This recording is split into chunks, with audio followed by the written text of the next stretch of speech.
Hello everyone, my name is Tushar Bharti. I welcome you all. So today we are going to discuss instantaneous velocity, instantaneous speed, and some questions. So in my lecture one, I discuss about motion, rest, as well as some other topics such as velocity, speed, and average velocity, average speed. So now we are going to discuss about instantaneous velocity and instantaneous speed. So without any delay, let's begin. So basically instantaneous velocity क्या कहता है, इसके नाम में ही इसका definition है. If you see instantaneous, it means कि at any specific time. So basically ये कह रहा है कि वेलोसिटी ऑफ ए पार्टिकल और a body at a specific time, मतलब कि किसी भी एक स्पेसिफिक टाइम पे हमको बताना है कि लेट्स से कि किसी भी, जैसे कि एक हमको टाइम दे दिया गया और उस टाइम पे अगर हमसे वेलोसिटी पूछा जाए तो उसको हम बोलेंगे इंस्टेंटेनियस वेलोसिटी. ठीक है. और ये सिंस की ये वेलोसिटी बोल रहा है तो ये वेक्टर क्वांटिटी है, तो इसका एक मैथमेटिकल रिप्रेजेंटेशन होता है कि जब ये लिमिट डेल्टा टी, मतलब डेल्टा टी को अगर हम, delta T is nothing but change in time, उसको अगर हम कम करते करते जीरो की तरफ टेंड करवाते चले जाए, और ये delta S is nothing but displacement upon time, तो ये हमको दे देगा ds by D T, which is nothing but instantaneous velocity. ठीक है. तो v vector equals to ds vector upon dt vector is nothing but instantaneous velocity. तो इसको मैं थोड़ा सा आपको ग्राफ से समझा देता हूँ. तो लेट्स से कि अगर मान लेते हैं कि ये डिस्प्लेसमेंट टाइम ग्राफ है. ठीक है. ये x जो है आपका डिस्प्लेसमेंट टाइम ग्राफ है, x डिस्प्लेसमेंट है. ठीक है. ये डिस्प्लेसमेंट है और ये टाइम है. ठीक है. तो अगर आपका लेट्स से कि ये डिस्प्लेसमेंट टाइम ग्राफ है, तो कुछ लेट्स से कि इस तरह से ऐसा आपका कुछ एक कर्व बन रहा है. ठीक है. और ये t इक्वल्स टू t1 पे है. ठीक है. और ये जो है t इक्वल्स टू t2 पे है. ठीक है. अगर अभी अभी अभी मैं ये इसको अगर t इक्वल्स टू t1 तो मैं मान लेता हूँ कि इनिशियल पॉइंट है, और ये t इक्वल्स टू t2 तो मैं पर मान लेता हूँ ये क्या बोलते हैं कि फाइनल पॉइंट है. ठीक है. अगर मान लेते हैं कि ये इनिशियल है और ये फाइनल है. ठीक है. लेट्स, तो अगर मैं इसको यहाँ पे या ये t इक्वल्स टू t1 पे लेट्स से कि ये x1 है. ठीक है. ये x1 है t इक्वल्स टू t1 पे, और ये t इक्वल्स टू t2 पे ये x2 है. ठीक है. तो अगर मैं यहाँ पे ये इसको ऐसे अगर स्ट्रेट लाइन ज्वाइन करूँ तो ये मुझे क्या दे देगा, ये यहाँ पे ये x1 t1 कॉमा x1 है ये. ठीक है. और ये क्या है t2 कॉमा x2, मतलब मैं एक्स वाई कोऑर्डिनेट के फॉर्म में लिख दिया. ठीक है. तो यहाँ पे अगर ये मैं ये स्ट्रेट लाइन पे अगर मैं ड्रॉ करता हूँ तो ये क्या हो जाएगा, ये क्या है, ये x2 माइनस x1 है ये. ठीक है. और टाइम इंटरवल क्या हो जाएगा इसका, t2 माइनस t1. इसका जो टाइम इंटरवल है वो क्या हो जाएगा, t2 माइनस t1. ठीक है. तो अगर मैं यहाँ पे इसको ऐसे लिखूं x2 minus x1 upon t2 minus t1, तो what is this, this is nothing but A average velocity. क्यों? क्योंकि ये जो आपका ये जो लाइन है, ये जो लाइन है, मैं इसको एक बार हाईलाइट करता हूँ, ये जो लाइन है आपका, ये आपको क्या दे देगा, डिस्प्लेसमेंट. डिस्प्लेसमेंट क्योंकि ये पोजीशन x1 से कहाँ चला गया, x2, इन टाइम इंटरवल कितना, t2 minus t1 time interval. यही t2 माइनस t1 आपका क्या है, ये टाइम इंटरवल है. ठीक है. और ये x2 माइनस x1 आपका क्या हो गया, डिस्प्लेसमेंट हो गया, क्योंकि पहले एट t1 पे ये x1 पे था, t2 पे ये x2 पे चला गया. तो जब मैं स्ट्रेट लाइन यहाँ पे मैंने ड्रॉ करा तो मुझे पता चला कि ये जो x2 माइनस x1 है, this is nothing but A displacement. और अगर मैं कितने टोटल टाइम निकालू यहाँ पे, कितने समय में ये x1 से x2 में चला गया, तो वो क्या है, t2 माइनस t1. तो यही टाइम इंटरवल है आपका. तो ये x2 minus x1 upon t2 minus t1 आपको क्या दे दिया, ये क्या दे दिया आपको, ये दे दिया आपको एवरेज वेलोसिटी. ठीक है. तो ये एवरेज वेलोसिटी हो गया. बट मैं तो इंस्टेंटेनियस का बात कर रहा था. इंस्टेंटेनियस मतलब क्या है, किसी भी एक स्पेसिफिक पॉइंट पे, किसी भी स्पेसिफिक टाइम पे, पॉइंट ऑफ टाइम पे, मतलब एक स्पेसिफिक समय पे, राइट. तो ये जो आपका ये जो आपको ये दिया, ये जो यहाँ पे आपका जो ये स्लोप आया, ये जो स्लोप आया, इसको आप ये स्लोप इसका, इस लाइन का अगर मैं जैसे मान लो कि अगर मैं इसको a मान लूँ, इसको मैं b मान लूँ. ठीक है. लेट्स से कि मैं ड्रॉ करता हूँ,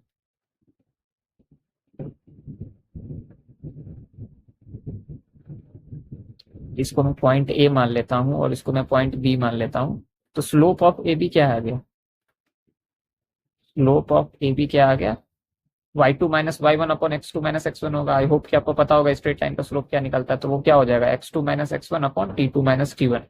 तो यही जो आपका स्लोप ऑफ ए बी हो गया, ये आपको क्या दे रहा है, एवरेज वेलोसिटी दे रहा है. ठीक है. आई होप कि ये क्लियर होगा. अब समझते हैं इंस्टेंटेनियस वेलोसिटी के बारे में. तो ये कह रहा है कि इंस्टेंटेनियस वेलोसिटी मतलब कि किसी भी एक इंटरवल पर, मैं फिर से एक डायग्राम ड्रॉ कर रहा हूँ यहाँ पे, एक पेयर डायग्राम. ठीक है. अब लेट्स से कि इंस्टेंटेनियस बोल रहा है. ठीक है. तो ये t इक्वल्स टू मेरा t1 था, ये मेरा t इक्वल्स टू t2 था, ठीक है, कि यहाँ पे मेरा ये x1 था, ये यहाँ पे मेरा x2 था।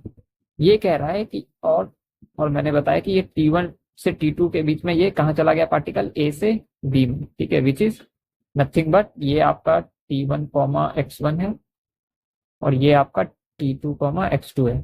ठीक है, आई होप ये समझ में इतना सब तो आपको क्लियर होगा। ठीक है, अब ये कह रहा है कि इतने टाइम इंटरवल में T1 से T2 में ये पॉइंट A से पॉइंट B पे चला गया। ओके, चला गया ये। तो अगर ये पॉइंट A से पॉइंट B में चला गया तो क्या हो गया, ये जो हो गया आपका टाइम इंटरवल, अगर मैं पूछूं तो क्या हो गया, ये T2 - T1। ठीक है, इतने समय में जो है ये पॉइंट ए से पॉइंट बी में चला गया, यही आपका डेल्टा टी है। तो एज पर डेफिनेशन कह रहा है कि अगर आप इस डेल्टा टी को जीरो जीरो की ओर लेते जाओ, मतलब कि अगर आप इसको कम करते चले जाओ, लेट्स से कि मैं इस इंटरवल को, इस ये जो इंटरवल है इसको अगर मैं कम करता चला जाऊं, ये जो इंटरवल है इसको मैं कम करता जाऊं, तो मैं एक स्पेसिफिक पॉइंट पे आ जाऊंगा, राइट। तो लेट्स से कि अगर वो स्पेसिफिक पॉइंट एक ये है, वो स्पेसिफिक पॉइंट ये है, T = T', ये कह रहा है कि जब आप इस इंटरवल को कम करते चले जाओगे, तो मतलब कि मैं यहां से भी इसको कम करता चला जाऊं, इधर से भी कम करता चला जाऊं और इधर से भी कम करता चला जाऊं, तो ये जो है इंटरवल क्या हो जाएगा, ये कम होता चला जाएगा। तो एक पॉइंट पे आ जाएगा ये।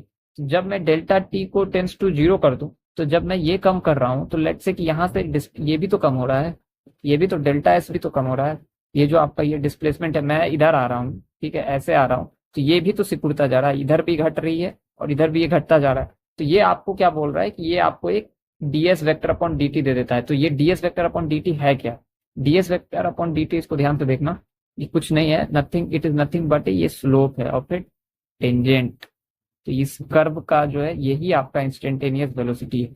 ठीक है, तो अगर आपको कोई भी इंस्टेंटेनियस वेलोसिटी निकालना है, जैसे कि यहाँ पे t = t' पे निकालना है, तो आप उस t = t' पे अगर किसी भी कर्व का अगर स्लोप ऑफ ए टेंजेंट निकाल लो, मतलब कि ये तो इसका टेंजेंट हो गया, और इसका अगर आप स्लोप निकाल लो विच इज नथिंग बट यहाँ पे ये टेन थीटा है, तो वही आपको जो है, ये जो टेन थीटा है आपको यही जो है क्या देगा, ds वेक्टर अपॉन dt दे देगा, और यही आपका इंस्टेंटेनियस वेलोसिटी हो। आई होप कि आपको ये क्लियर होगा। मैं फिर से एक बार इसको बताऊंगा, बेसिकली मैं फिर से एक बार रिआइटरेट कर देता हूँ। तो बेसिकली ये कह रहा है कि जब भी अगर ये डेल्टा टी है, जो ये टाइम इंटरवल है T2 से T1 में, इसको अगर मैं टेंस टू जीरो करता चला जाऊं, तो ये जो डेल्टा एस है, delta S is nothing but this one, ठीक है, और डेल्टा टी जो है ये है आपका, ठीक है। तो इसको अगर मैं सिकुड़ता चला जाऊं तो मैं एक पॉइंट पे चला जाऊंगा, ठीक है। तो इस पॉइंट पे जब मैं चला जाऊंगा तो यही आपका जो है इंस्टेंटेनियस वेलोसिटी देगा। इंस्टेंटेनियस वेलोसिटी मतलब क्या, एक स्पेसिफिक टाइम पे आपको उस पार्टिकल की वेलोसिटी बतानी है, ठीक है। तो वो nothing but slope of a tangent होता है, ठीक है। तो अगर मैं इस पॉइंट पे चला जाऊं, मैं इसका अगर स्लोप, क्योंकि अब यही पॉइंट बचा ना सिर्फ, पहले एवरेज में मैं क्या कर रहा था, यहां से एक फाइनल और इनिशियल पॉइंट पे मैं एक लाइन खींच रहा था और उसका स्लोप बता रहा था, ठीक है। First of all, for average velocity, what we were doing? We were drawing a line between initial and final position, and the slope of that line is telling you about the average velocity. But in case of instantaneous velocity, क्या हो रहा है, since कि मुझे एक particular instance पे जाना है, राइट, सिंस कि मुझे एक पर्टिकुलर इंस्टेंस पे जाना है, तो विदाउट एनी, मतलब drawing any straight line between initial and final position, हमको क्या करना होगा कि हमको उस इंस्टेंस का बात करना होगा, राइट। तो हम उस इंस्टेंस पे कैसे पहुंचेंगे, तो उस इंस्टेंस पे पहुंचने के लिए जो भी आपका टाइम इंटरवल है उस पर बात करेंगे सबसे पहले। तो ये जो है मेरा ये टाइम इंटरवल है, तो मैं इसको मैं अगर टेंस टू जीरो, मतलब कि उसको मैं कम करता चला जाऊं, तो मैं एक स्पेसिफिक टाइम पे पहुंच जाऊंगा। अगर जब मैं इसको कम कर रहा हूँ तो मेरा जो ये डिस्प्लेसमेंट है, ये जो डिस्प्लेसमेंट हुआ x2 से x1 में, जिसको कि ds बोलो या डेल्टा एस बोलो, ये भी छोटा होता चला जाएगा। तो ये छोटा होते होते एकदम हल्का सा यहाँ डिस्प्लेसमेंट ds होगा। तो अब जब मुझे यहाँ पे मैं अगर एक लाइन खींचूं, तो वो लाइन अब इसका क्या बन गया होगा, टेंजेंट बन गया होगा ऑफ दिस कर्व। ये जो लाइन है ये बन गया होगा टेंजेंट ऑफ दिस कर्व। तो this slope of this tangent tell you about the instantaneous velocity. I hope कि क्लियर होगा। तो बेसिकली ये यहाँ होता है। तो अगर आपको किसी भी एक्स टी कर्व दिया गया, तो अगर आप उसका dx/dt निकाल दो, तो वही आपको, और वहां पे t की वैल्यू को पुट कर दो, लेट्स से कि x किसी भी is a variable of time है, क्योंकि यहाँ भी टाइम के हिसाब से चेंज हो रहा है, तो ये जो कर्व होगा x will be the function of time, right. तो अगर आप उसको t के टर्म्स में, टाइम के टर्म्स में डिफ्रेंशिएट कर दो, तो dx बाई dt जो हो जाएगा वो वही आपको एक इंस्टेंटेनियस वेलोसिटी देगा, और जो भी टाइम पे पूछ रहा होगा उस टाइम की आप वैल्यू पुट कर दो तो वो आपको इंस्टेंटेनियस वेलोसिटी दे देगा। आई होप कि आपको क्लियर होगा। तो बेसिकली आपको बस ये दिमाग में रखना है कि अगर आप जैसे ही इस टाइम के लिमिट को, मतलब सॉरी टाइम के ये जो इंटरवल है, इसको आप जैसे ही जीरो की तरफ टेंड करवाते जाओगे, मतलब कि आप एक स्पेसिफिक टाइम की ओर बढ़ रहे हो, तो उस स्पेसिफिक टाइम पे जैसे ही आप एक लाइन खींचोगे तो वो जो है आपका वो टेंजेंट बन जाएगा कर्व का, और उस टेंजेंट का अगर आप स्लोप निकाल दो तो वो आपको इंस्टेंटेनियस वेलोसिटी दे देगा, विच is nothing but ds by dt, क्योंकि किसी भी कर्व का टेंजेंट का जो स्लोप होता है वो ds बाई dt होता है। आई होप कि आपको ये मैथमेटिकली पता होगा, ये आपको आई थिंक बेसिक मैथ्स में पढ़ाया भी गया होगा कि अगर कोई भी आपको कर्व दिया जाए ऐसे करके, और इस पॉइंट पे मैं इसका एक टेंजेंट खींचूं और उसका स्लोप निकालूं, तो वो उस कर्व का विथ फंक्शन ऑफ, अगर जैसे अगर ये फंक्शन ऑफ y और x, अगर लेट्स से कि अगर जैसे मान लेते हैं कि ये y है और ये x है, और यहाँ पे मैं इसका टेंजेंट खींचूं, ठीक है, तो ये dy बाई dx जो है आपका इस टेंजेंट का क्या दे देगा, आपको स्लोप दे देगा। ठीक है, यही होता है बेसिकली, तो आपको पता होगा I hope. Now let's jump to instantaneous speed. So instantaneous speed is nothing but, अगर स्पीड है तो सिंपल सा बात है कि ये स्केलर क्वांटिटी होगा, इसके पास ना तो मैग्नीट्यूड, इसके पास सिर्फ मैग्नीट्यूड होगा, इसके पास डायरेक्शन नहीं होने वाला है। ठीक है, तो ये इसीलिए ये स्केलर क्वांटिटी है, और ये कह रहा है कि जिस तरह से यहाँ पे वेलोसिटी पे कह रहा था कि velocity of A particle at specific time हम निकालते हैं, राइट, तो यहाँ पे हम स्पीड ऑफ ए पार्टिकल निकालते हैं एक स्पेसिफिक टाइम पे, यही डिफरेंस है। दिस इज द ओनली की difference between the instantaneous velocity and instantaneous speed. की इंस्टेंटेनियस वेलोसिटी में हम वेलोसिटी निकालते हैं, यहाँ पे हम स्पीड निकालेंगे। तो अगर हम स्पीड निकाल रहे हैं तो ये काफी इजी हो गया, तो इसीलिए इसको बोला जाता है कि ये जो है मैग्नीट्यूड ऑफ इंस्टेंटेनियस वेलोसिटी है। तो जो भी आपका ds बाई dt आएगा उसका अगर आप मैग्नीट्यूड निकाल दो तो वही आपको इंस्टेंटेनियस स्पीड दे देगा। आई होप कि इतना क्लियर होगा, क्योंकि अगर आप इंस्टेंटेनियस वेलोसिटी निकालना सीख गए तो instantaneous speed is quite easy, it is a magnitude of instantaneous velocity. क्यों मैग्नीट्यूड? क्योंकि ये स्केलर क्वांटिटी है तो इसके पास सिर्फ मैग्नीट्यूड होने वाला है, कोई डायरेक्शन नहीं होने वाला। तो आपको अगर लेट से कि मैं बाद में बता भी दूंगा कि कैसे इसको, अभी बताएंगे कि कैसे निकाल सकते हैं इंस्टेंटेनियस वेलोसिटी और instantaneous speed, but I hope कि आपको क्लियर होगा। इस पे आपको थोड़ा फोकस करना है इस पार्ट पे कि हाँ कि किस तरह से ये जो है स्लोप आता है। आई होप कि आपको बेसिक मैथ्स में पता होगा कि किसी भी कर्व का अगर हम टेंजेंट निकाले तो वो अगर y और x के फॉर्म में है या x और t के फॉर्म में है, लेट्स से कि अगर y और x के फॉर्म में है तो dy बाई dx जो है वो आपको स्लोप ऑफ ए टेंजेंट दे देगा। तो सेम इसी तरह यहाँ से भी है कि हम कुछ नहीं कर रहे हैं, हम इंटरवल को क्या कर रहे हैं, कम किए जा रहे हैं और उसको जीरो की तरफ टेंड किए जा रहे हैं, ताकि हमको वो एक स्पेसिफिक टाइम मिल जाए। तो जैसे ही स्पेसिफिक टाइम मिला तो वहां पे हम एक स्ट्रेट लाइन को ड्रॉ करेंगे, वो स्ट्रेट लाइन आपका टेंजेंट बन जाएगा। तो वो जब टेंजेंट बन जाएगा तो उसका अगर आप स्लोप निकालो तो उसका स्लोप निकालने का तरीका वही है, क्योंकि सिंस ये xt कर्व है तो dx by dt is going to be the slope of a tangent and that will be your instantaneous velocity. I hope कि क्लियर होगा। नाउ अब हम इस क्वेश्चन की तरफ बढ़ते हैं, ये एक अच्छा क्वेश्चन है थोड़ा, उसको आप ध्यान से करो। जैसे कि एक x जो है फंक्शन ऑफ टाइम दे दिया है, ठीक है, अभी मैंने जस्ट बात किया था, और देखो ये क्वाड्रेटिक एक्सप्रेशन है, तो लेट से कि अगर कुछ ऐसा कुछ भी होगा, ठीक है, पैराबोलिक बनेगा ये, ठीक है।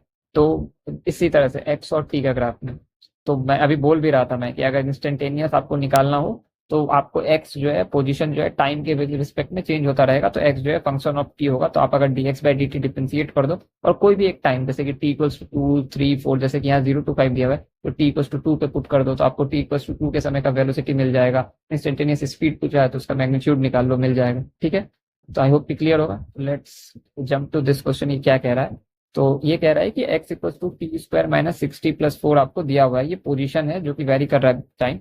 आपको डिस्टेंस और डिस्प्लेसमेंट बताना है from t equals to 0 to t equals to 5 seconds के बीच में। ठीक है, 0 से 5 सेकंड में ये पार्टिकल का कुछ पोजीशन हुआ जो कि टाइम के साथ वेरी कर रहा है, और ये इसका फंक्शन है, और आपको डिस्टेंस और डिस्प्लेसमेंट बताना है। तो डिस्प्लेसमेंट तो मैं निकाल देता हूँ। ठीक है, डिस्प्लेसमेंट तो काफी ईजी है। डिस्प्लेसमेंट मतलब क्या होता है, मैंने आपको लेक्चर 1 में बताया कि डिस्प्लेसमेंट इज नथिंग बट जिस स्ट्रेट लाइन आपको खींचना है बिटवीन इनिशियल और फाइनल पोजीशन, और उसका आपको लेंथ बता देना है, वही आपको डिस्प्लेसमेंट दे देगा। तो यहाँ पे डिस्प्लेसमेंट क्या होगा, तो इनिशियल क्या है, t इक्वल्स टू 0 पे है, तो t इक्वल्स टू 0 पे x निकाल दो, तो t इक्वल्स टू 0 पे मैं निकाल लूंगा और t इक्वल्स टू 5 पे निकाल लूंगा। ठीक है, ये दो वैल्यू, तो t इक्वल्स टू 0 पे अगर मैं x को पुट करूँ, इसको मैं रिमूव कर देता हूँ, तो x at t equals to 0 क्या हो जाएगा, x at t equals to 0 put कर दो तो 4 हो जाएगा। x at t equals to 5 में पुट करूँ तो 25 माइनस 30 प्लस 4। ठीक है, तो ये कितना हो गया, minus 5 plus 4 equals to -1, right. Now अगर -5 प्लस 4 इक्वल्स टू 1 हो गया, तो -1 हो गया, ठीक है। तो अगर अब मैं अब यहाँ पे पुट करूँ, तो डिस्प्लेसमेंट ये आपका क्या हो गया, ये इक्वल्स टू ये इनिशियल पोजीशन हो गया, और ये क्या हो गया, फाइनल पोजीशन हो गया। तो डिस्प्लेसमेंट क्या होता है, X final minus of X initial, ठीक है। तो -1 minus of 4 equals to -5 metre. तो ये तो आपका डिस्प्लेसमेंट आ गया। डिस्टेंस क्या हो, can you tell me? I in lecture 1 I told you one thing कि distance is always going to be greater than or equals to 0, ठीक है। यहाँ माइनस दिखा रहा है, इसका मतलब ये तो हो गया कि ये पार्टिकल जब चल रहा होगा तो ये शायद पीछे की ओर भी मूव किया है, या फिर ये भी हो सकता है कि ये पूरा का पूरा पीछे की तरफ ही मूव किया हो और डिस्प्लेसमेंट 5 मीटर आए। मुझे नहीं पता क्या हुआ, तो इसको मैं पहले एनालाइज करता हूँ इस प्रॉब्लम को, ठीक है, फिर मैं बताता हूँ, देखते हैं, ठीक है। तो डिफरेंट डिफरेंट इंटरवल पे लेट्स से कि t equals to 0, t equals to 1 for distance, फिर मैं बताऊंगा कि मैंने ऐसा क्यों किया, फिर इससे कॉन्सेप्ट डिराइव करेंगे हम। t equals to 0, t equals to 1, t equals to 2, t equals to 3, t equals to 4, t equals to 5, ठीक है। t इक्वल्स टू 0 पे आपका x कितना है, t इक्वल्स टू 0 पे हमने यहीं पे निकाला था, x कितना हो जाएगा, 4 हो जाएगा, ठीक है। x आपका 4 हो गया, ठीक है। t इक्वल्स टू 1 पे कितना है आपका, ये देखना है आपको, राइट। तो t इक्वल्स टू 1 पे 1 minus of 6 plus 4 is nothing but -1, right. अब t इक्वल्स टू 2 पे देखो आप, t इक्वल्स टू 2 पे 2 to 4 minus of 6 into 2 plus of 4, तो 4 माइनस 12 प्लस 4 इक्वल्स टू -4 हो जाएगा ये, ठीक है। t इक्वल्स टू 3 पे देखो आप, t इक्वल्स टू 3 पे हो जाएगा, अगर ये मैं इसको यहाँ पे लिख देता हूँ, t स्क्वायर माइनस क्या था 6t प्लस 2, ठीक है। तो t इक्वल्स टू 3 पे अगर मैं देखूँ तो ये हो जाएगा 9 माइनस ऑफ 18 प्लस ऑफ 4, तो ये कितना हो जाएगा 9 plus 4 13 minus of 18 equals to -5, ठीक है। t इक्वल्स टू 4 पे देख लो तो मैं 16 माइनस ऑफ 24 प्लस ऑफ 4, तो ये कितना हो गया 20 minus of 24 equal to minus of 4, ठीक है। टी इक्वल टू 5 पे देखो 25 माइनस ऑफ 30 प्लस ऑफ 4, तो 25 4 29 -1, ठीक है। तो ये देखो ये क्या था, पहले 4 पे था, ठीक है। तो मतलब कि अगर मैं इसका ड्रॉ करूं तो ये 4 पे था, ठीक है।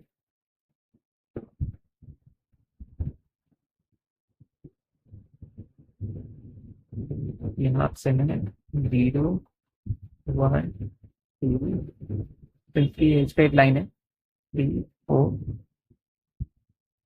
-1 -2, मैक्सिमम यहाँ पे मैं देख रहा हूँ निगेटिव साइड में -5 तक गया है, तो -3 -4 -5। नाउ आप इसका देखो ये कैसे मूव किया है, ये कह रहा है कि t इक्वल टू 0 पे यहाँ था, ठीक है, ये यहाँ था, फिर ये कितना चला गया -1 चला गया, तो ये यहाँ से सीधा यहाँ आया, ठीक है। पहला बार में t इक्वल टू 0 से t इक्वल टू 1 में ये यहाँ से यहाँ तक आया, ओके, ठीक है। फिर ये क्या हुआ, -1 से -4 में गया ये, फिर ये यहाँ से यहाँ आया, ठीक है, ये भी आ गया, ठीक है। फिर ये क्या हुआ, -4 से -5 में भी गया, फिर ये यहाँ से यहाँ गया, ठीक है। फिर ये -5 से -4 गया, मतलब कि आप पार्टिकल दोबारा वापस आ रहा है, देखो आप -5 से -4 आया, यहाँ टर्न ले रहा है। कि अगर मैं इसको इस तरीके से लूँ विथ एरो तो आपको ज्यादा क्लियर होगा। पहले ये ऐसे गया, ये फिर ये यहाँ गया, तो अभी तो इस तरफ ही जा रहा था ये, ठीक है। फिर ये इसको भी मैं यहाँ से एरो से ये कर देता हूँ, ठीक है।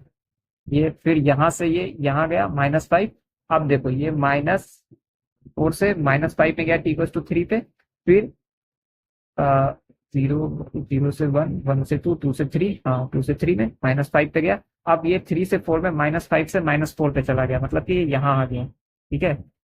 अब ये -4 से -1 पे चला गया, ठीक है। तो ये फाइनली था, तो इसीलिए डिस्प्लेसमेंट आपको इनिशियल से फाइनल, तो डिस्प्लेसमेंट निकालना काफी इजी था। डिस्प्लेसमेंट ये आपका इनिशियल पोजीशन था, ठीक है, और ये आपका यहाँ पे ये फाइनली यहाँ माइनस पे चला गया था, तो ये 4 से सीधा -1 गया, तो कितना चला 5 चला, किधर की ओर चला, इधर की ओर चला, तो इसीलिए -5 आ, तो आपका डिस्प्लेसमेंट सही है ये, ठीक है। क्योंकि ये आपका कितना चला देखो ना आप, 1 मीटर यहाँ 2 3 4 5 इधर की ओर चला, तो लेफ्ट की ओर चला तो -5, ठीक है। तो इसीलिए डिस्प्लेसमेंट तो आपका -5 सही है, लेकिन डिस्टेंस सही है। डिस्टेंस मैंने क्या बताया था, total length of the path, it doesn't depend upon the direction. तो इसका क्या हो जाएगा, यहाँ से जब ये यहाँ चला तो कितना चला, पहले यहाँ से तो यहाँ 5 मीटर चला, ठीक है। फिर यहाँ -1 से -4 कितना चला बताओ, 1 2 3 चला, ये 3 चला, यहाँ पे 3 मीटर, ठीक है। तो यहाँ 5 मीटर चला, यहाँ 3 मीटर चला, ठीक है। अब यहाँ पे 3 मीटर चला, उसके बाद ये यहाँ से यहाँ कितना चला, 1 मीटर, फिर यहाँ से यहाँ कितना चला, 1 मीटर, फिर -4 से यहाँ कितना चला, 3 मीटर, ठीक है। तो नेट कितना चला, 5 + 3 8, 8 + 1 9, 9 + 10 10 + 3 = 13 मीटर। तो टोटल कितना चला, 13 मीटर, ठीक है। पहले यहाँ से यहाँ 5 मीटर चला, फिर 3 मीटर चला, फिर 1 मीटर चला, फिर 1 मीटर राइट की तरफ चला, फिर 3 मीटर राइट की तरफ चला, तो नेट 13 मीटर चला, ठीक है। तो आप एक यहाँ पे कुछ इंफॉर्मेशन आप डिपिक्ट कर सकते हो कि पहले पार्टिकल यहाँ चला t = 0 से लेके 1 में, 1 से 2 में यहाँ चला, 2 से 3 में यहाँ चला, फिर 3 से 4 में उल्टा इधर चल गया। इसका मतलब कि यहाँ पे पार्टिकल रुका, तभी तो ये डायरेक्शन बदला होगा। ये रुका, फिर यहाँ आया, फिर यहाँ से आगे की ओर फिर चला फर्दर 3 मीटर। तो मतलब कि यहाँ पे पार्टिकल रुक गया, फिर मुड़ा, और मुड़ के फिर ऐसा चल रहा है। आई होप कि आपको क्लियर होगा। आप जब भी जा रहे हो, कहीं भी टर्न लोगे या कुछ भी लोगे, तो जब ऐसे ये टर्न लिया तो ये यहाँ पे पार्टिकल रुक गया ना, तभी तो वो टर्न लिया होगा। It's this instance, at this instance, what is this time, ये जो टाइम है यहाँ पे आपको 0 से 1, 1 से 2, 2 से 3, 3t = 3 पे ये टर्न लिया, और तब ये 3 से 4 पे ये जो है -5 से -4 की ओर चला, मतलब कि 1 मीटर राइट की ओर चला, राइट। तो अगर यहाँ पे तो चलो छोटा सा टाइम है, 5 सेकंड का टाइम है, 0 से 5 के इंटरवल का है, लेकिन अगर मैं ये बढ़ा दूं 0 से 10 के बीच में, तो आप कितना समय निकालोगे कि हो सकता है पार्टिकल इस तरह से गया हो, फिर वापस आया हो, फिर ये आया हो, फिर वापस आया हो। तो उस केस में आपको अगर इस मेथड से करोगे तो लंबा पड़ेगा, कि आपको देखना पड़ेगा और फिर टोटल लेंथ ऑफ पाथ निकालना होगा। तो वहां पे एक ट्रिक का काम आता है, वो ट्रिक मैं बता देता हूँ। वहां पे ट्रिक ये है कि लेट से कि x जो है = t² - 60 + 4, राइट। तो अगर ये जब भी अपना डायरेक्शन चेंज किया होगा तो इसका मतलब वो रुका होगा, ठीक है। जैसे ये पलटा होगा तो ये रुका होगा पहले, तभी पलटा होगा ये, ठीक है। तो अगर मैं यहाँ पे dx/dt निकालूं तो ये आपको क्या दे देगा, वेलोसिटी दे देगा, ठीक है। तो ये 2t - 6 आ गया। अब अगर मैं इसको 0 मान लूं, कि मैं मान लेता हूं कि v0 किस टाइम पे हो रहा है, तो v0 किस टाइम पे हो रहा है, अगर उसके लिए मैं 2t - 6 = 0 कर दूं, यहाँ पे क्या हो जाएगा, 3 आ जाएगा। यही मैं बोल भी रहा था कि यहाँ 3 पे ही देखो, ये 0 से 1 है, ये 1 से 2 है, ये 2 से 3 है, ये 3 से 4 है, और ये 4 से 5 सेकंड है ना। तो मैं कह भी रहा था कि ये 3 पे यहीं पे टर्निंग हुआ है इसका, यहीं पे इसने डायरेक्शन को बदला है। ये पहले लेफ्ट में जा रहा था, यहाँ पे ये पलट के ये राइट डायरेक्शन में जा रहा है, ठीक है। तो t = 3 पे ही आपने पार्टिकल जो आपका टर्न लिया है, राइट। तो t = 3 आपका आ गया, जिसपे कि आपका v = 0 बनेगा। तो इसका मतलब कि t = 3 पे जो है पार्टिकल टर्न ले रहा होगा। तो अब ये क्वेश्चन इजी हो गया, क्यों, क्योंकि अब आपको बताना है कि 0, 3 और 5, यही 3 टाइम बचा। तो 0 से 3 में कितना है और 3 से 5 में कैसे गया पार्टिकल, तो आप उसका निकाल दो। तो सिंपल सा बात है कि x = t = 0 पे x = कितना हो जाएगा, आप पुट करो, तो x = 4 हो गया, ठीक है। अब मैं क्या करूंगा, t = 3 पुट करूंगा, तो t = 3 पे x कितना आ रहा है, t = 3 पे आपका x आ रहा है 3 3 9 -6 × 3 18, 9 - 18 is -9 + 4 is nothing but -5, ठीक है। और यस, नाउ t = 5 पे आपका आ रहा है x = -1, ठीक है। तो इसका मतलब कि अब इजीली आप खुद कर सकते हो, यहाँ पे t = 0 था, 0 पे आपका ये आ गया 4, ठीक है। फिर आपका ये यहाँ पे पहले 4 था, फिर -5 आ गया 4 पे, फिर ये -5 की तरफ गया। तो यहाँ पे लेट्स से कि मैं थोड़ा छोटा इंटरवल बना रहा हूँ, आप समझ सकते हो कि यहाँ 0 होगा, यहाँ पे -5 है, ठीक है। और फिर -5 से ये -1 की तरफ आ रहा हूँ, ठीक है। तो पहले चला ये यहाँ से यहाँ तक, तो यहाँ से यहाँ तक चला तो कितना हो गया 9, और फिर यहाँ से -5 से -1 तक चला, कितना चला ये -5 से -1 4, तो 9 + 4 is 13 मीटर। तो इस तरह से आप कर सकते हो। तो फर्दर यहाँ पे तो सिर्फ एक ही टाइम इंटरवल पे आपका ये था कि ये जो है पार्टिकल जो है टर्न अराउंड क्या हो सकता है कि यहाँ पे जब आप v को 0 पुट करो तो t1 और t2 मिल जाएगा। तो आपको कुछ नहीं करना है, आपको बस यहाँ पे t1 और t2 के भी पॉइंट्स निकाल देने हैं। t = t1 पे क्या होगा, t = t2 पे क्या होगा, तो बस आपको ब्रेक कर देना है कि t = वहां से लेके वहां तक के बीच का आपको डिस्टेंस निकालना है और फर्दर सबको ऐड कर देना है। तो यहाँ पे यहाँ जैसे 9 आ गया +4 आ गया तो 13 मीटर आ गया। तो इस केस में आपको फायदा ये हुआ कि मैं इतना जो पॉइंट्स मैं पुट किया यहाँ पे, एक 0 1 2 से लेके 3 तक, वो नहीं पुट करना है आपको, सिर्फ ये पॉइंट पुट करने हैं, 0 पुट करने हैं, 5 पुट करने हैं और 3 पुट करने हैं। अगर कोई फ्यूचर में कुछ और भी पॉइंट्स होते हैं T1 T2 तो वो भी आप पुट करके नंबर लाइन पे लिख देते हैं और आप ऐड करते चले जाते सारे लेंथ को। तो आई होप ये क्लियर होगा आपके लिए। तो ये 13 metre is the answer. I hope कि आपको समझ में आया होगा। तो दिस इज द वे। एक क्वेश्चन मैं और लूंगा फर्दर, मेरे पास एक और क्वेश्चन है, बट ये क्वेश्चन मैं ये नहीं लूंगा मैं ये आपको नेक्स्ट क्लास में लूंगा, क्योंकि वीडियोस थोड़े लंबे हो जाएंगे। This will be for the lecture 3 I think, for L3 I will take. लेकिन जिनको करना है वो कर सकते हैं। I can pause the you can pause the video and you can do this. तो बट एक क्वेश्चन और है जो मैं कर देता हूँ अभी। तो ये थोड़ा इजी क्वेश्चन है, ये एक अच्छा क्वेश्चन है। ये कह रहा है कि a wheel of radius 1 metre rolls forward half a revolution on a horizontal ground, the magnitude of displacement of the wheel initially in contact with the ground. So basically आपको मैग्नीट्यूड ऑफ डिस्प्लेसमेंट बताना है of the wheel initially in contact with the ground. तो जो कि initially in contact with the ground था, तो उसका magnitude of displacement. Okay, ये कह रहा है कि एक व्हील है ऑफ रेडियस 1 मीटर। ओके, सबसे पहले तो एक ये व्हील है, ठीक है, ऑफ रेडियस 1 मीटर। तो ये इसका आर जो है ये 1 मीटर है, ठीक है। ये आर, इसको मैं आर मान रहा हूँ, यहाँ पे मैं लिख देता हूँ आर इक्वल्स टू 1 मीटर, ठीक है।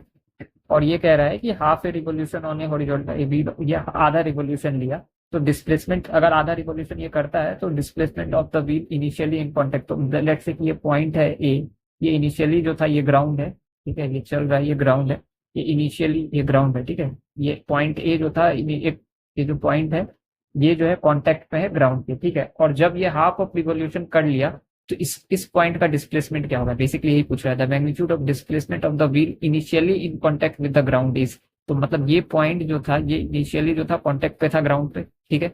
जब ये व्हील हाफ रिवोल्यूशन कर लिया, तो हाफ रिवोल्यूशन करने के बाद ये व्हील लेट्स से कि कहाँ आ जाएगा, लेट्स से कि जब ये हाफ रिवोल्यूशन कर लिया, ठीक है, तो हाफ रिवॉल्यूशन कर लेने के बाद क्या होगा, ये जो ए पॉइंट था, ये जो ए पॉइंट था, ठीक है, ये ए पॉइंट अब यहाँ से कहाँ आ जाएगा, यहाँ आ जाएगा, राइट।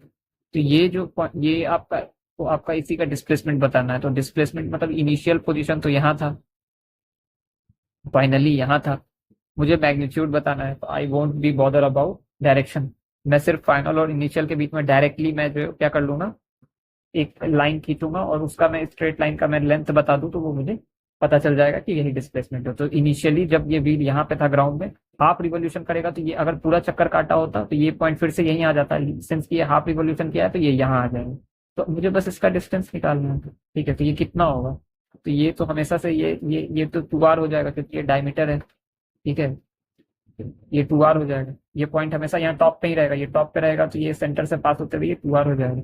मुझे अगर ये लेंथ पता चल गया तो मेरा काम हो जाएगा, क्योंकि अगर ये 2r हो गया तो ये तो इसका, ये ग्राउंड जो है से जो ये लाइन जा रही होगी, ये हमेशा इसका टेंजेंट का काम करेगा, तो टेंजेंट का काम करेगा। और ये सेंटर से जो पास होगा तो ये इसका नॉर्मल का काम करेगा। तो it is always going to be perpendicular, right, क्योंकि सेंटर से पास हो रहा है तो ये नॉर्मल का काम करेगा, तो ये इसके परपेंडिकुलर हो जाएगा। तो ये तो 2r हो गया मेरा, ठीक है।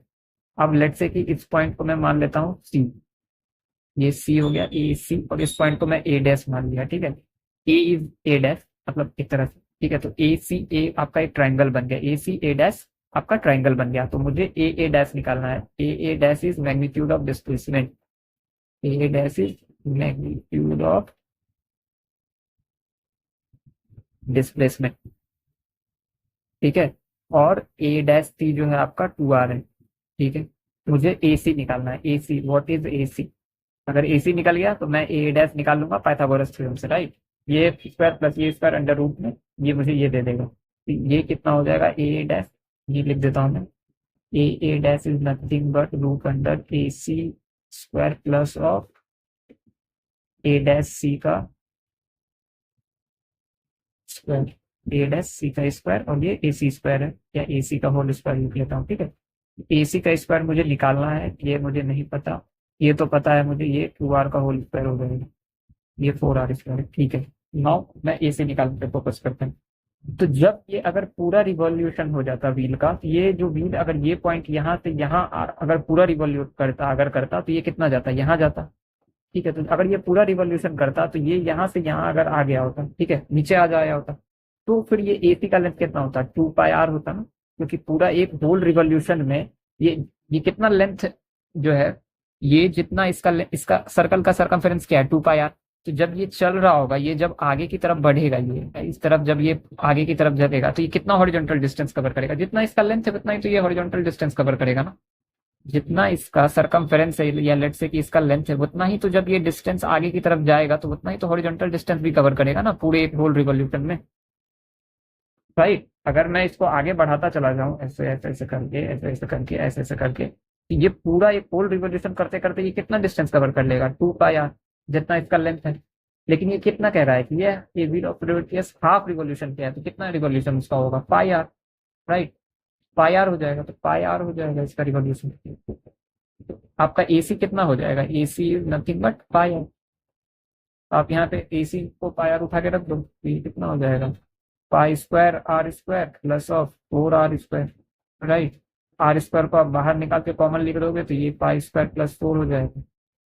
आर आपका कितना है, 1 मीटर है यहाँ पे, तो ए डैश कितना हो जाएगा आपका, 1 मीटर हो गया, तो root under pi square plus 2, that's it.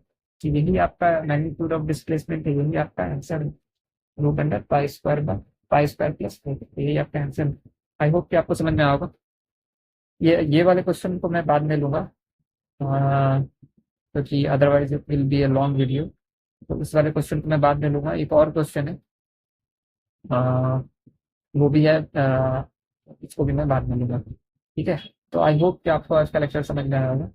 Till then, you like my videos, share my videos, subscribe my channel. Tata, bye bye.